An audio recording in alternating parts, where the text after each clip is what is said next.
So I'm going to say good morning and many things that I want to ask you. Before we get into that, the small talky, how are you doing today this morning? I am feeling spectacular. How are you, Darren? Nonstop but good. And it's a pleasure to be speaking with you because you have that great overlap of music, bad movies, wrestling references that are kind of hidden within the music and all that. When did you kind of realize that you could be multifaceted with all these interests instead of just having to rap about the normal stuff of rap? Well, I was of the age when rap started to really penetrate and be mainstream, but still sort of counterculture. So when I was still in like single digits, there would be commercials with rap music in it. There would be rap music as bumpers on cartoon shows like Disney Afternoon and Fox Kids and whatnot. So some that normalized rap to me. And then when I was right around like I think like 9 or 10, and I started watching MTV and BET with a regularity, I would realize, oh, these MCs, these hip hop artists I enjoy, they're like comic book characters or wrestlers or cartoon characters who I enjoy because they have like these full on personalities, whether that was Busta Rhymes, whether that was De La Soul, whether that was Biggie, whether that was UGK, whether that was Scarface. It was these larger than life personalities. And and this sounds good to my ear, and I can really appreciate what they're doing with the wordplay. So being in Minneapolis, where I grew up, and having our record stores, our used CD stores more specifically, being sort of a trickle up in the middle of the Midwest, that everything from all the East Coast, West Coast, down south regions all went to, I started taking in voraciously as much different hip hop as I could. And the common denominator, as different as everyone sort of sounded, the ones who I really liked were really the ones who could create their own world on those records, create their own slang, create their own vocabulary. It's probably the only thing that someone like an E40 has in common with Saphir, but it is a level of they made their own entire worlds on there. So from there, I found the one in hip hop, "To Thine Own Self Be True." I think it was a rapper who said that. It might have been the Bard, that Billy Shakespeare gentleman. Was that an LFO reference, the Billy Shakespeare? Oh, it's perhaps subconsciously. So if I'm not rich in spirit, I'm rich in Cronin. Yeah. So, wow, I see what you did. That is amazing right there. R.I.P. Rich Cronin. R.I.P. Yeah, and another gentleman in LFO has passed away as well too, which is wild. Yeah, yeah, 2/3 of the greats. Yeah.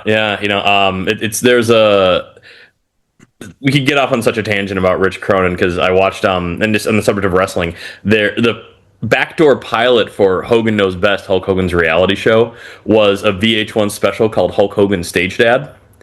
And it came out a year before Hogan Knows Best, and it's when VH1 is still figuring out what to do with celeb reality.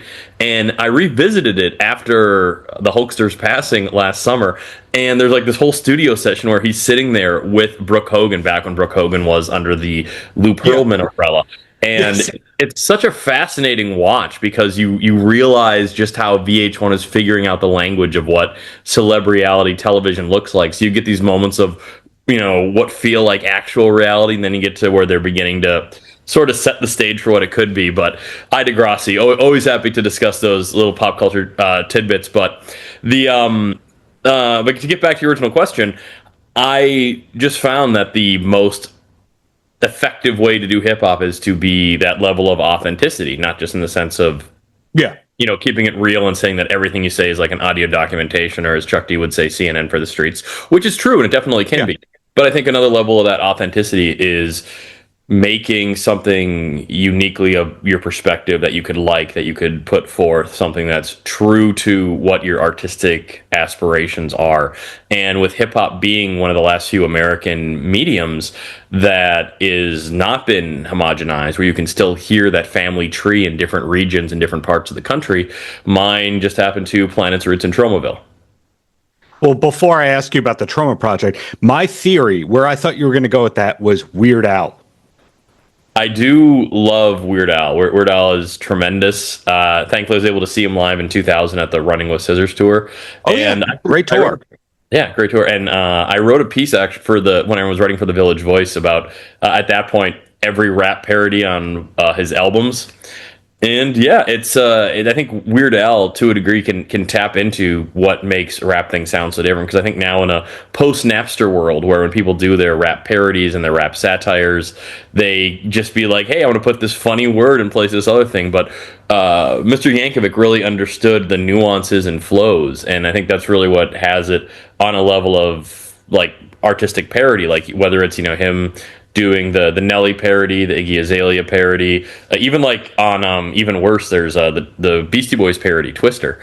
He gets into the sonic nuance as he does with any vocalist. So I definitely do love Weird Al. I think in terms of like that sort of level of influence, like I don't know how much I necessarily consider myself in that sort of parody comedy realm. I think there are things where I try to be funny and hopefully it's effective. That I think stems more from coming up in the rap battle scene and seeing how to play to a crowd, and again to writing to your own strengths, to your own self. And to rudely interrupt you. See, where I was going was rudely interrupt me. Not that like, oh, this guy does funny ha stuff while he's rapping. I was going with the Weird Al did the I'm going to explain 50 years of history in 4 minutes, which is what you're able to do on the Troma Project on multiple songs there. Oh, then yes, 100%. Yeah. So condensing information and delivering it with a smile. Exactly. Concise, positivity, all sorts of facets like that. But when you started Troma Project and you did ultimately get the endorsement of Lloyd Kaufman and different people who act in Troma things, how long was it from starting it to actually going, hey, don't sue me, please come on board with this? The event horizon of this was there was an amazing podcaster named Zach Bynes out in Denver who has a podcast called Talkin' Troma that I was a guest on in 2021, I want to say, talking about the amazing film Death by Temptation, one of my Troma favorites. And he had around that same time had a rapper from Denver on there named Extra Cool. And a few weeks following that, he had tweeted, I had a dream that Chaz and Extra Cool did a song together about Troma. And, great things come from dreams. Paul McCartney famously said yesterday came from a dream about a song about scrambled eggs. So I decided, now is to reach out to Extra Cool, and we wound up making a song that just a tribute to Troma that we called Lloyd K, parentheses, a tribute to Lloyd Kaufman, the president of Troma Studios and creator of The Toxic Avenger. Gotta hit those SEOs. And then put that out in the world. A short time later, Lloyd, who I'd known for many years, heard it and contacted me and said, hey, if you want to maybe put out a project that has that song on it and then, some of your other music and, some of your associates' music, Troma would love to put it out. And while I had his ear, I thought, that's really cool and I like that idea, Lloyd. But given what a rich tapestry there is at Troma and that the 50th anniversary is on the horizon, what if we did a full-on Troma album? And he said, yeah, that'd be great. I think... like it was plenty of people in all genres or in all mediums will have like large ideas, conceptual ideas, and they'll say them casually in a conversation and then they'll get the great support. But I think in all the parties involved, there could potentially be sort of a doubt that a thing like that could happen. Yeah. But I knew what I wanted to do because as a lifelong Troma fan and knowing the levels of history that Troma has had, the unsung levels of Troma and hip hop, as well as just how much amazing music has been in these films over the years, how very little of it has been tapped for sampling. So then as it started to progress, producer J57, who I've known and worked with for many years, especially doing like our annual Christmas record, so I know he knows his way around planting the seeds of a sample and letting an amazing tree grow. I pitched it to him, and he was on board, as was his protege, Bald Halfwit. So then circling back to Lloyd when he started putting together the beats for it and just sort of making sure.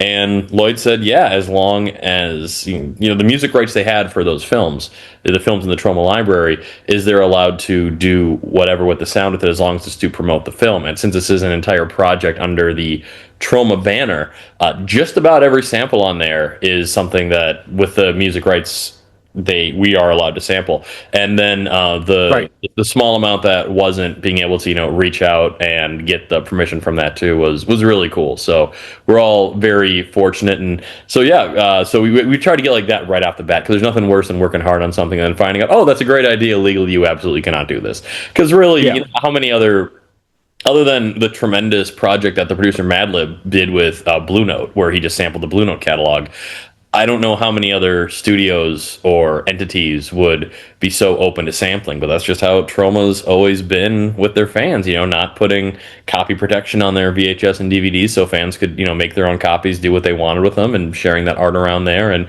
I'm happy to continue that chain of artistry. Sure. You mentioned some of the guests on there, but one question I had, John Brennan is on this. And to clarify, that is not Johnny Brennan from the Jerky Boys. No. Wow, that gives me an idea for the remix though. Absolutely. We could have him and Johnny Brennan and John Brennan. We could call it John to John and put like the Roman numeral 2 beneath it. Like I think I can stop drilling. You've hit oil. But no, that John Brennan from the that was a Drill Baby Drill reference right there. I think you just made. Oh, and if only I had the writing ability of Sarah Palin. So I'm more impaler than I am Sarah Palin, and that's a Minneapolis metal reference. So the and a violence reference, which in the world of Troma, why not? John Brennan was probably most famously he was a longtime composer of The Last Drive-In with Joe Bob Briggs.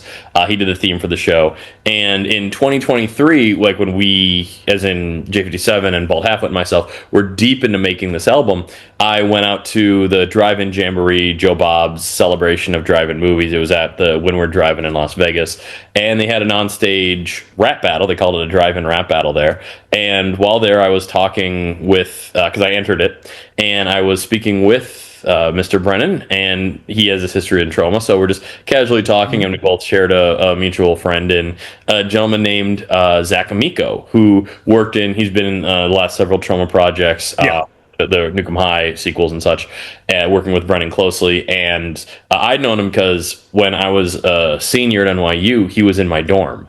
And Troma fans just somehow always seem to identify and find each other. We have that built in. Our Tromatons have our inner radar for it.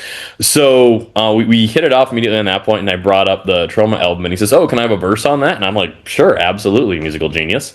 And then a few months later, as we're working on we're doing this track, Clubhouse Alive 91, because the concept of the album, along with celebrating 50 years of Troma, is celebrating 50 years of hip-hop, and I tried to have a different style of hip-hop on each track. And that one, I tried to do a lot more of the early 90s hip house style of record.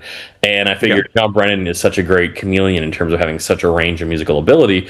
I reached out and said, "Hey, would you like to do a verse on this?" And he turned it around super quick, and it came out fantastic. And then that's also I have a reference in there to the LL Cool J Jinglin' Baby remix, and I figured, this would be a great place for a woman's voice in it, and why not go with the legend herself, Troma's Debbie Rashawn.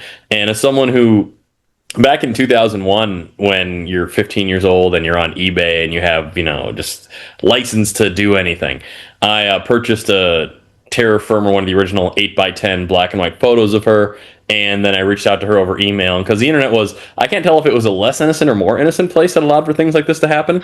But I said, "Hey, Miss Rashawn, huge fan of yours.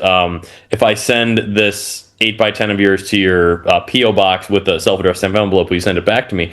And she said, "Sure." And so on top of that, she also sent back with my SASE and the 8x10 terra firma poster that she had signed. So she's always been super cool. That's why you will never hear anything resembling an unkind word about her. So, a quarter century later, I reached out. I'm like, "Hey, I shared that story to her. Would love to have your vocals on this." And again, just because, the citizens of Tromaville worked hard, the next day she had sent me like 6 or 7 different takes to possibly use for it, which completely outshined the entire rest of my verse. We almost put out the just those 6 takes instead of the song itself. And she just has always been tremendous, and both of them are such great supporters of anything in that artistic radar. So I'm very fortunate to have had both of them on the record. And you mentioned NYU, which it's been interesting to see how NYU has evolved from being this offbeat kind of place where like the rare cool kids go to sort of a mainstream aspirational thing that sitcoms reference. But along the way, we're seeing now that the showrunners and the top headlining comedians and all that went there. And I know that you may or may not have been there at the same time as one Childish Gambino, but Maya from Pen 15 was there, and Anna Konkle and all that. Who are some of the other people that you remember being around in your NYU days that the everyday person may know? It's funny you mentioned that because Anna Conkle was in my playwriting class my senior year, and Yeah. she's always been tremendously creatively. And Donald Glover, as you mentioned, freshman year, we were dorm mates. He was an RA in my dorm, and the earliest footage of him rapping is him and I freestyling in the basement of that dorm, that Goddard Hall dorm. So, and then I went on and I rapped a few years later on his first project, Sick Boy. His first considered his largely released project, Sick Boy, and a song called My Hoodie. So on top of that, Elle Varner was also on the floor in my dorm. Jenna Kim Jones, who's a great comedian, who was also for a long time the showrunner of The Daily Show, and now she's doing her amazing comedy as well. Yeah, there's been That's plenty. Okay, We're yeah. This isn't the hey Chaz knows and or new famous people interview. This is the Oh no, we're going all in on the NY uterus here. I'm pulling up every NY unicorn I can find. You know, we're gonna hit that SEO mark. Well, what made you want to go to NYU? You're correct. Originally a Minnesota native. Mm-hmm. Correct. Yep. Yeah. I was born first 17 years of my life in Minneapolis. I would visit New York with my mom quite a bit growing up, and I had a major love of the city. The art and the speed of it just felt a lot more my speed growing up. Just something felt just very much like a home there. And when I graduated the high school, I went to De La Salle in Minneapolis, and I was looking at colleges, and I was looking at NYU, and this was a time like just barely a year before YouTube came out. This was when it was hard to find hard to find movies and art, and seeing the massive NYU library and how every Saturday they would do free screenings. So if there'd be no way that I'd be able to see like these original prints of Andy Warhol films in a screen in a theater, and just seeing the access to that, and being a huge hip hop guy and realizing, oh, there's so much opportunity, there's so many freestyle ciphers and battles and locations, and to be really in the nexus and the heart of where so many of my interests lie. And of course at that time Troma was based in Hell's Kitchen in Manhattan, and it just everything about New York was really calling me there. So as great as Minnesota is, I felt I had to be in New York, and I had a wonderful 11 years there, and I still love going back when I can. You made it out, though. That's the key. Yep. Yeah. It's no longer the epicenter that it once was, to put it nicely. I said as a person who's based in New York. But another reason or destination I was going with my NYU question was, as a hip hop guy, and you mentioned the Beastie Boys earlier, Rick Rubin started Def Jam as an NYU student. I didn't know if that was going to be the simple answer of, oh, it was Rick Rubin starting it there, and that's why I was an NYU guy. Well, the influence of that, because Rick Rubin started Def Jam in the Weinstein dorms at NYU, and that would be a main reason why when I had my NYU meal plan, I would go to the Weinstein dorms and get the Quiznos that was there, truly. So I could be like, yeah, I'm eating my tuna sub in the same building that, Def Jam Records began in, for the Tila Rock It's Yours single was being mailed out of here. So that definitely was a cool accoutrement, and being able to walk back from classes. And there's I believe a grocery store next to the Weinstein dorms that's still there, called Space Market, that every student winds up going to. And so being able to do a late night, chicken tender run or whatever, and being like, yeah, I'm getting my 24-hour, bagels and Diet Pepsi next to where, Def Jam started. So it was really cool to have that connection element to it. When my brother went there, I think 94 is when he started at NYU, was at Weinstein. The food court with the Quiznos was actually just a basketball court. And a couple of years later, they put in the food. So originally, people exercised in Weinstein. Wow. So I could have eaten a tuna sub where, Rick Rubin was crossing over Russell Simmons, and who knows, dunking on him. Well, hey, back to you.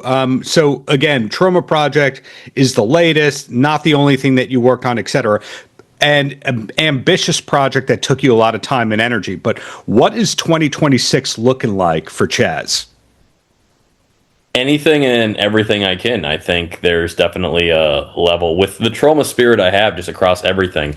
It's realizing there's so much out there to enjoy, and when you want to make something, to have that that desire and that art inside you to get it accomplished. Even before the end of the year, or before 2026 hits, I'll be closing out 2025 releasing a Christmas single, because every year since 2006 I've released an original Christmas song where 50% of every bit of money raised for it goes to RAIN, the Rape, Abuse, Incest National Network, and the other 50% goes to Wigs for Kids. It's just a cool charity thing, and as someone who loves Christmas, being able to knock that out. So that should be out before the end of the year. And then next year, just continuing to do so many things that I love to do. I also have the kind of thing where and you know this with the interviews you do, when someone talks about something they're working on and then it never gets released, and you want to be like, hey, so where's that thing you said you were doing a few years back?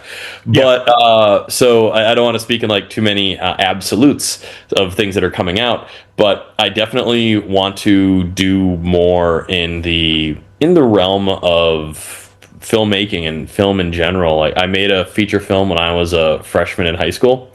And I think 25 years later, it's a good time for a follow-up film. I think that's enough time where I've the space between those two, just to throw off IMDb and say, "Are you sure you want to list yourself as a director on this?" So seems like, keep it. If you look at all the films that Eddie Murphy's been putting out that are sequels that are about 20 to 30 years too late, it's not out of character to do that. Perhaps, yeah. So, I'd love to do something more in that realm like that. There's a few guest appearances I've recorded for a few different artists that are coming out as well that I'm really proud of. Also, the television and the news work that I'm doing in Minneapolis with Speak Minneapolis, where you can be seen Tuesdays at 4 p.m. Central Time. And I'm also the on-air radio things. Like, I love doing things for I'm on air regularly for the Current, which is the music side of NPR here in Minnesota. So being on late nights in the weekend area for them from midnight to 5 Central. So which is and I like just having that space existing after hours, because something about it feels like you can get away with more. And it may just be me as a kid who loved and still loves staying up late, being able to go deep on discussing music and connections of songs and music history, while also being able to play the kind of outsider things next to the new things that I really like and really enjoy. So what 2026 looks like, if humanity gets another 12 months at the end of this year, still up in the air as to whether that's going to happen. I'm just a furnace of ambition, looking to, with sheer tyranny of will, have as much fun creating as many things as possible. Writing, directing, hosting, making music, putting other artists out there. So that's what I'm hearing. And the last question before I let you go, as such a musical enthusiast, what's the last concert that you went to for fun? Devo last Saturday, and it was phenomenal. It was so good. Oh, yeah. I've loved Devo for a very long time. I even distinctly remember Christmas Eve 1999, my Uncle Smokey giving me a copy of Freedom of Choice, and being able to finally see Devo live, because the last couple times that they have come to Minnesota, it is sold out faster than it takes me the time to say the sentence. Yeah. So finally being able to lock that in and see that, just no opener, no encore, just 70 minutes of all Tenderloin, 50 years of de-evolution, just phenomenal, completely worth it. So, and their new stuff is great. The Don't Shoot and all that, incredible. Yeah. Yeah, and then to have like the full on, because you get it's like what Devo always envisioned, I think, of the end game of what their live experience would look like, with things in the background and the full on multimedia, and it was exactly what I'd want from a Devo show in 2025. And the audience too, I'd say a good 30% of the audience was, for lack of a better term, in costume, whether that is the flower pot hats, whether that's the JFK hair wigs. Like, people were fully donned in their Devo apparel, and it was just a phenomenal experience. So yeah, I loved that concert. So okay, real last question. As a pop culture guy, I have to add this in because I wasn't expecting that answer, and Devo is one of the most recent concerts I saw. How aware are you, if at all, of Devo 2.0? Oh, Craig David me. Fill me in. Oh, Craig. Okay. So Devo, at a certain point, Disney was trying to get into the children's music market, but largely using artists who used to have record deals. So they'd sign They Might Be Giants to a couple of records and Bare Naked Ladies. And Devo was amongst that run of artists. So Devo cast a bunch of children who were child actors to mime sort of and or perform the Devo catalog. So those songs are coming out through the voices of, teens or preteens.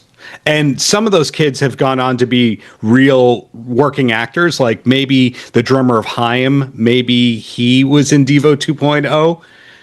But it's amazingly creepy and brilliant.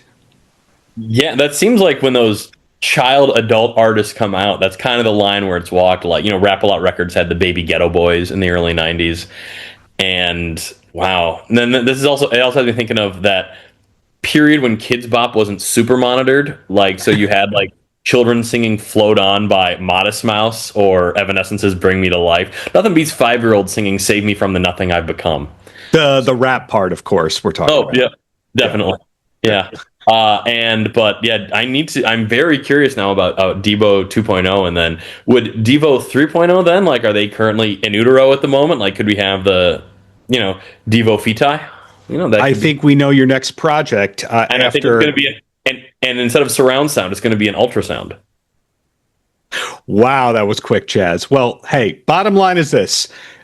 Inspiring that you've carved your own path, that it's multifaceted, and you're essentially just working on the things that you want to work on while also having a charitable, nonprofit element to all that. So keep up that great work, and really looking forward to the next batch of projects, assuming we get it 2026. Hey, I super appreciate it, Darren, and keep on what you're doing. I love your interviews. I love that at Speak Minneapolis we can help broadcast it. I think on top of being a great interviewer, I think what you're doing is invaluable in terms of really capturing who people are when you interview them. You can always tell who a person really is when they're on Paltrocast.